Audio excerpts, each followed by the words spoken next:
Salam sejahtera untuk kita semua. Kembali hari ini kita akan menikmati firman Tuhan dalam KPA Online. Sebelumnya mari kita berdoa. Bapa dalam surga, kami naikkan syukur karena kasih kemurahan-Mu yang terus mengalir bagi kami. Saat ini kami akan menikmati berkat firman-Mu. Mari Tuhan urapi kami semua, sehingga setiap apa yang disampaikan oleh hamba-Mu menjadi berkat bagi kami. Terima kasih Tuhan, kami akan sambut firman-Mu dengan penuh ucapan syukur di dalam nama Tuhan Yesus Kristus, Juru Selamat kami. Haleluya, amin. Tema hari ini adalah tulus dan rendah hati dalam melayani. Kita akan baca dalam Kejadian 39 ayat 20-23, kisah tentang Yusuf. Kejadian 39 ayat 20-23, demikian firman Tuhan. Lalu Yusuf ditangkap oleh tuannya dan dimasukkan ke dalam penjara, tempat tahanan-tahanan raja dikurung. Demikianlah Yusuf dipenjarakan di sana. Tetapi Tuhan menyertai Yusuf dan melimpahkan kasih setianya kepadanya dan membuat Yusuf kesayangan bagi kepala penjara itu. Sebab itu, kepala penjara mempercayakan semua tahanan dalam penjara itu kepada Yusuf, dan segala pekerjaan yang harus dilakukan di situ. Dialah yang mengurusnya. Dan kepala penjara tidak mencampuri segala yang dipercayakan kepada Yusuf karena Tuhan menyertai dia dan apa yang dikerjakannya dibuat Tuhan berhasil. Haleluya. Saudaraku yang terkasih dalam Tuhan, untuk menjadi seorang hamba sangat dibutuhkan ketulusan dan keikhlasan dalam melaksanakan perintah atau menjalankan tugas. Demikian pula kita harus tetap tulus dan ikhlas, meski mungkin kita dilupakan, seperti yang dialami oleh Yusuf. Setelah Yusuf difitnah istri Potifar, Yusuf dijebloskan ke dalam penjara. Tapi di dalam penjara, Yusuf menjadi orang yang dipercaya oleh kepala penjara untuk melakukan banyak pekerjaan. Pada suatu hari, ada dua pejabat Mesir, yaitu juru minuman dan juru roti raja, dijebloskan ke dalam penjara itu juga. Pada suatu malam, mereka bermimpi dan menjadi gelisah karena tidak mengerti apa arti mimpi itu. Pada saat itulah Yusuf mendekati mereka dan menyatakan bahwa Allah lah yang mampu mengartikan mimpi. Maka Yusuf meminta mereka untuk menceritakannya. Kemudian Yusuf mengartikan mimpi mereka. Dari arti mimpi kedua pejabat Mesir itu, hanya kepada juru minuman saja yang akan selamat dan dipulihkan martabatnya. Dan Yusuf berpesan, "Ingatlah kepadaku ketika keadaanmu baik kembali." Lalu terjadilah pada juru minuman dan juru roti sebagaimana arti mimpi mereka masing-masing. Namun saat juru minuman sudah kembali kepada jabatannya, ia lupa terhadap pesan Yusuf. Padahal dengan jujur Yusuf mengakui kebesaran Allah yang berkuasa menyingkapkan masa depan. Dengan rendah hati ia menceritakan apa yang dia alami tanpa mengumbar keburukan orang lain yang telah mencelakakannya, dan hanya meminta tolong agar ia dapat dikeluarkan dari dalam penjara. Ini sebenarnya adalah permintaan yang wajar dan sederhana. Namun, dengan tulus dan ikhlas pula, ia harus menerima kenyataan bahwa ia dilupakan dan harus menunggu di penjara lebih lama lagi. Mungkinkah kita bersikap setulus dan seikhlas Yusuf? Tentu saja, dan memang harus demikian. Hal itu bisa kita lakukan bila kita memiliki hubungan yang dekat dan erat dengan Tuhan. Di tengah kesulitan, Tuhan menyertai kita. Di depan tantangan, Tuhan menolong. Dan di dalam kekecewaan pun, Tuhan mengingat dan memelihara kita senantiasa.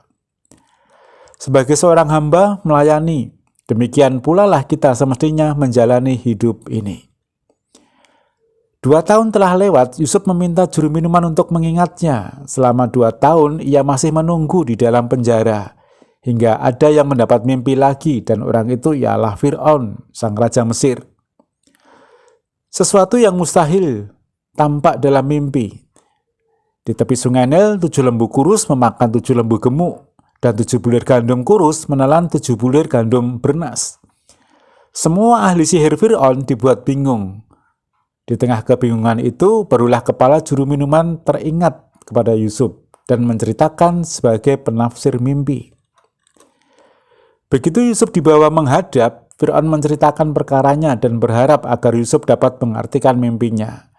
Yusuf menjawab dengan rendah hati bahwa bukan dia yang mempunyai kemampuan, melainkan Allah yang memberitahukan artinya.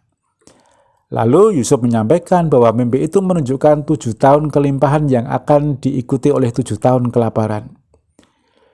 Yusuf menunjukkan rasa hormatnya kepada Fir'aun dan memberikan dukungan kepada pemerintahannya sehingga pengertian mimpi itu disusul dengan sebuah saran yang mewartakan kesejahteraan bagi umat Mesir atau orang-orang di Mesir.